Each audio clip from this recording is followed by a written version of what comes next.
human security concept begins specifically with someone should be credited with it. It was a fellow named Mahbub al-Haq, who was in the United Nations Program for Development.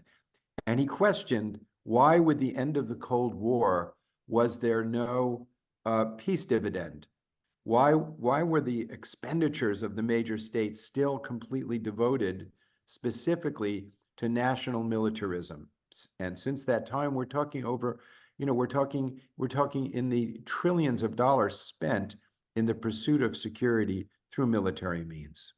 So he proposed that we should look at the core reason for the state, the very core reason for the state being to help the people of every state.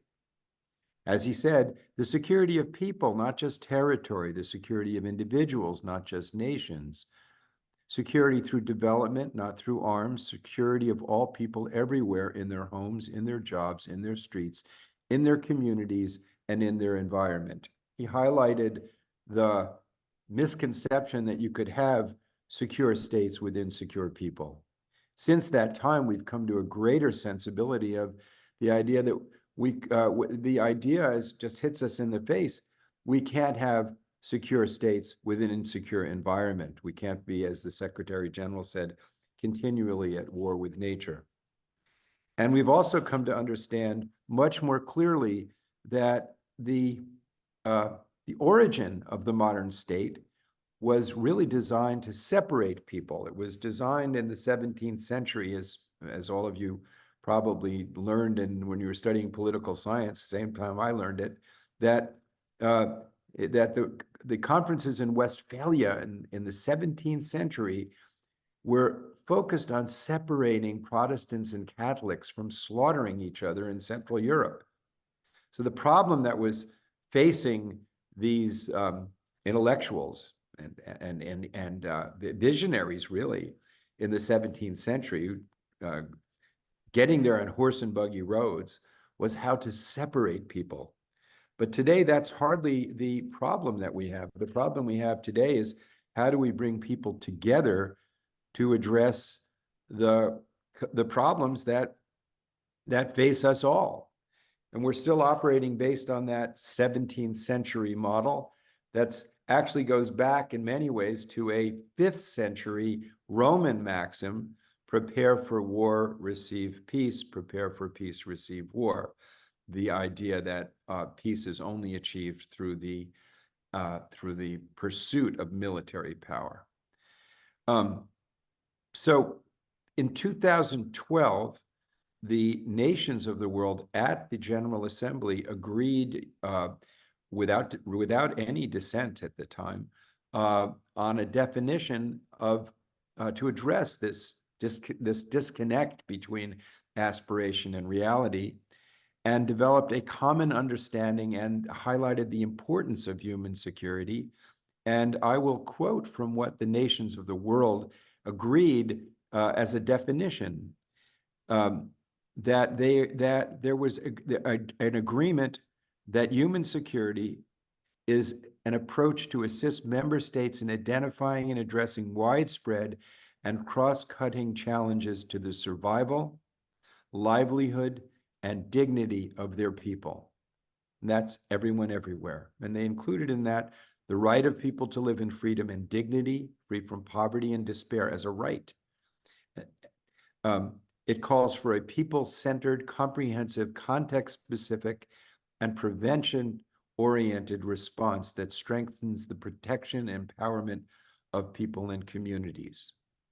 It recognizes the interlinkages between peace, development, and human rights, and equally considers civil, political, economic, social, and cultural rights. It does not entail the threat of force or coercive measures, nor does it replace state security.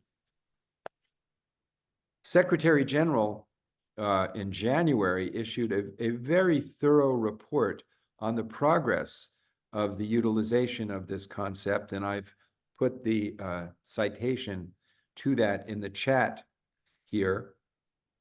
And he talks about how this concept has been proven to reduce risks, enhance trust, and wherever possible, mitigate, and prevent the scale and scope of current problems. And he included in that addressing climate change, digital economy, pandemics, poverty, hunger, inequities, and violence. It's important to highlight the importance, the value of a concept. Cynics will say, well, this is too visionary. But I think as an American, of the value of a statement in the 18th century when Thomas Jefferson said, we hold these truths to be self-evident that all men are created equal. When he said it, it was hardly a existing reality. It's not it's an aspiration to this day. But when he said it, men without property weren't included, people of color were not included, indigenous people were not included, women were not included. But the concept has grown, and it is an important basic principle of all societies, that every citizen deserves dignity and every citizen counts. And the duty of the state is to give security to every citizen, security in their daily lives and dignity. The Secretary General's report highlights the integration of the global and the local, and specifically laid out programs that are of relevance to parliamentarians, relevance to national policies that have utilized human security in their policies. And I'll just name some of the countries that are included in this excellent report: Nigeria, Mongolia, Vanuatu, Sweden, Japan, Chile, Egypt, Colombia, the Economic Community of West Africa, the League of Arab States, Mexico, the European Union. And in the Secretary General's report, he talks about specific programs in specific countries. And I couldn't imagine anything more valuable to look at. There's also a report by the United Nations Program for Development called Threats to Human Security in the Anthropocene, a call for greater solidarity, that they did 2 years ago, that similarly articulates and specifies programs that have been effective in countries, and how the concept of human security has been utilized. In the Secretary General's report, he talks about one of the problems that we have is the siloing of issues, and why human security is so important in interlinking well, for example, climate change is going to exacerbate poverty. Where there's poverty, there's insecurity. So you can't really separate addressing climate change without addressing poverty. If we highlight economic development without cognizance of the impact on the natural world, in the end of the day, we might end up with a growing economy, but a destroyed environment in which people actually live. So he highlighted the fact that human security is a concept that integrates issues. And these kind of integrated concepts are necessary to deal with the fact that we live in an integrated planet that never existed before today, in which the activities of science, technology, social organization, and the ideas that we have of the direction that we want to go are so inextricably intertwined. Human security is a necessary, virtuous, and practical tool to allow states to address the problems that are both global and local.